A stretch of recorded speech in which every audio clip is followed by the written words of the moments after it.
How are we doing? Are we good? How was the good? Good. Who went to Rome? You like it? Busy? I saw some videos. I did not get off the ship today because I have work to do, unfortunately. And thank you all for coming to my show. There's a bit of a last minute change. Our fly-on entertainers didn't make it today. They're not dead. They just, didn't make the flights. They got... No, they didn't make the flight, so they're going to be on tomorrow. But I thought I'd do my show instead of doing the last night of the cruise. So thank you all for coming. And then you get to your room like, what the hell's happened here? That room is perfect because you can do everything you want without moving, Go to the toilet, brush your teeth and have a shower just like that. If you're feeling really lazy, you can soap up the walls and spin. And you clean. Make sure you do, because if you don't, you bend over, you will get stuck. And we'll have to send a small Filipino man to come and save you.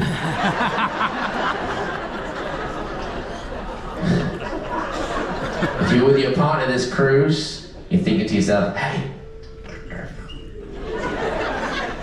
I didn't do that right. Let's have some shower sex. Good luck. One thrust and she'll be next door. Howdy, neighbor. Some of you can have some real fun because some of you have got the really fancy cabins. When you don't have a curtain, you have a glass door. I know, bougie, very bougie, right? And in a few days' time, you guys are all going to get off the ship, The next group of guests are going to come on board, So what you can do is you just press yourself up against that glass. Some of you won't have a choice. Just press yourself.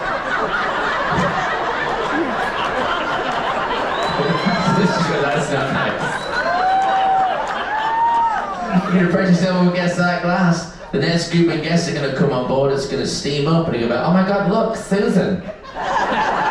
Housekeeper drew a smiley face. This is lovely.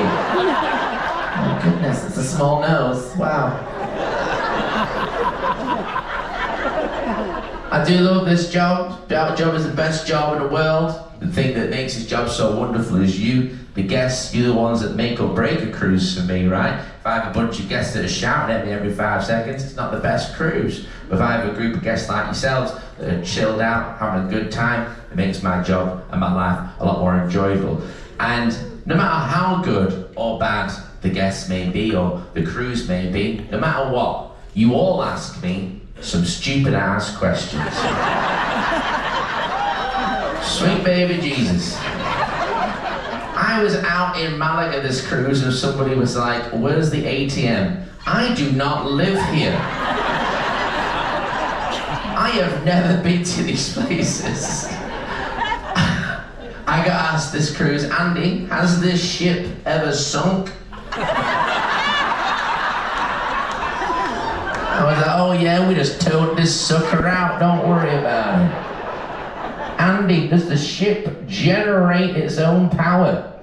No, we have an extension cord from Port Canaveral. Can only go so far. Andy, will this elevator take me from the front to the back of the ship? This is not Willy Wonka, people. Andy, the microwave in my room doesn't work. It's a safe. Andy, how do I know which photos in the photo gallery are mine? Look for your face! Weirdest question I get asked, and every crew member has been asked this, if it's a rite of passage for every crew member, is, do you guys live on board, or do you go home every night? Imagine that for a commute. Pulling up on your jet ski. Sorry I'm late, I hit a whale. Weirdest question I ever got asked was, Andy, is the toilet water fresh water or seawater? Who cares? If you want to taste it and find out, Be my guest. There are two reasons I'll never know the answer to that question. Number one, and number two. That's my best joke. You can leave now.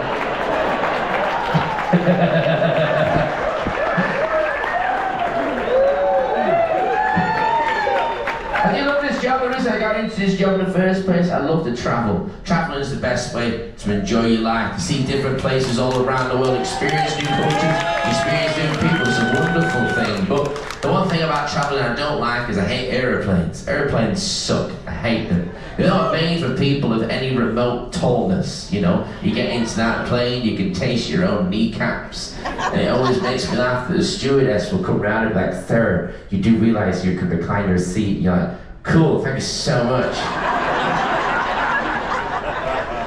I've always wondered as well when it comes to aeroplanes, why they board first class before us, the peasants, you know? Because we have to walk past every single one of those people as they sip the mimosas and judge us silently, you know?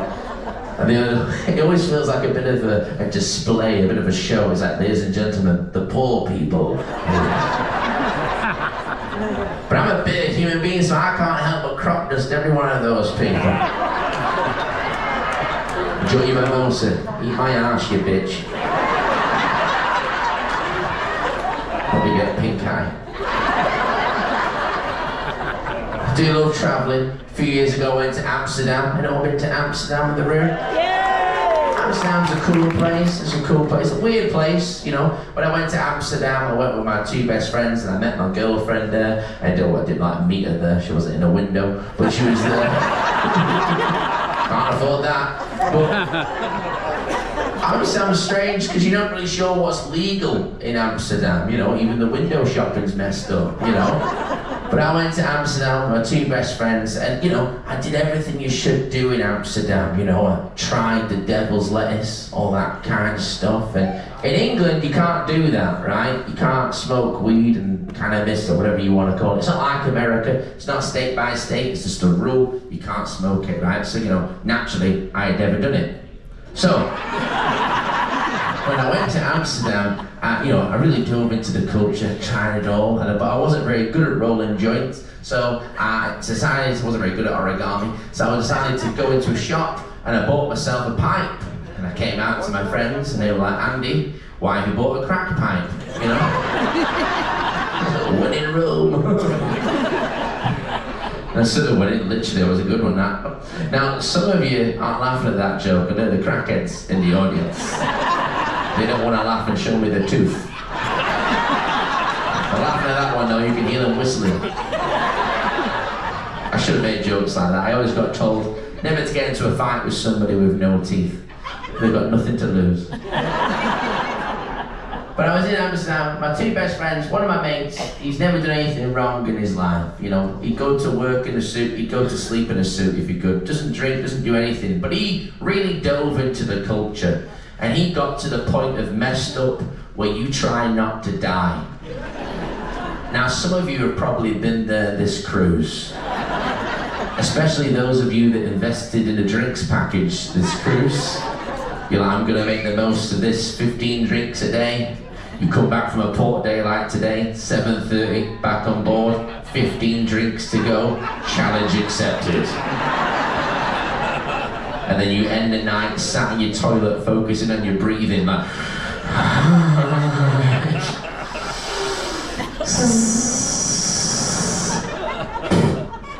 why'd you spit? What's that gonna do? I was in the middle of Amsterdam, my friend was freaking the hell out and he was there like that.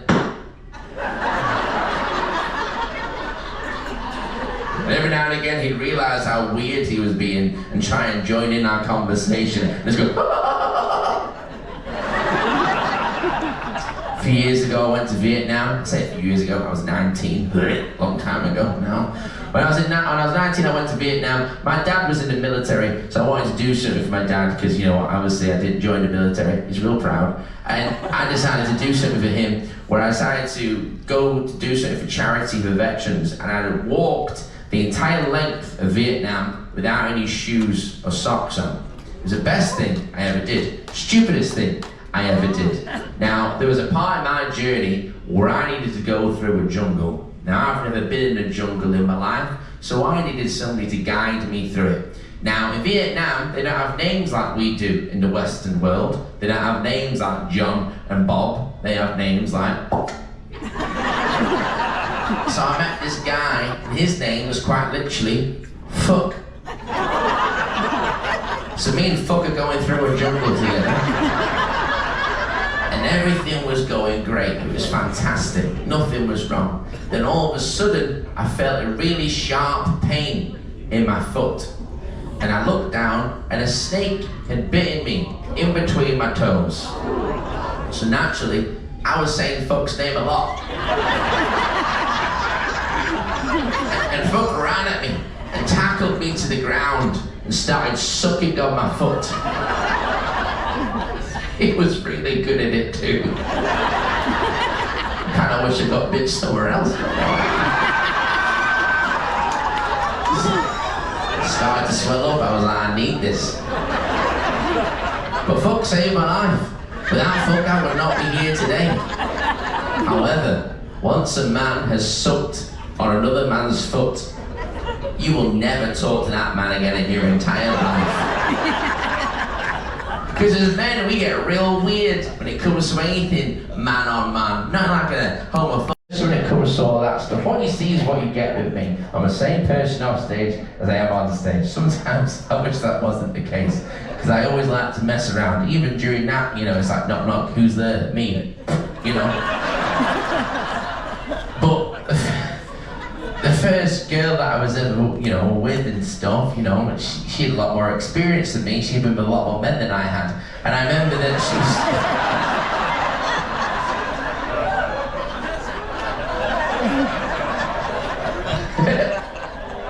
And I remember that, you know, the first thing I ever did, you know, I was, you know... Carried his face on it. Going south for winter, you know what I mean? I was going in that area, and I did my research, and it said that when you're in that area, you should always do the alphabet. But I am horrifically dyslexic, so I still sing the alphabet. So I was down there, giving it my all, like hey, hey, hey.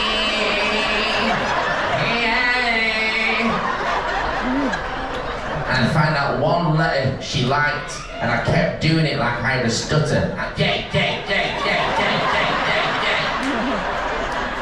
I kept doing J until she owed. When you get really good at it, you can start doing different languages. You can maybe do like Arabic or something. I do not recommend doing sign language.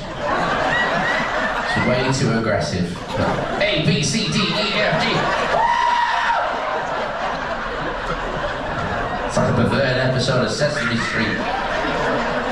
What's the letter today, Big Bird? C!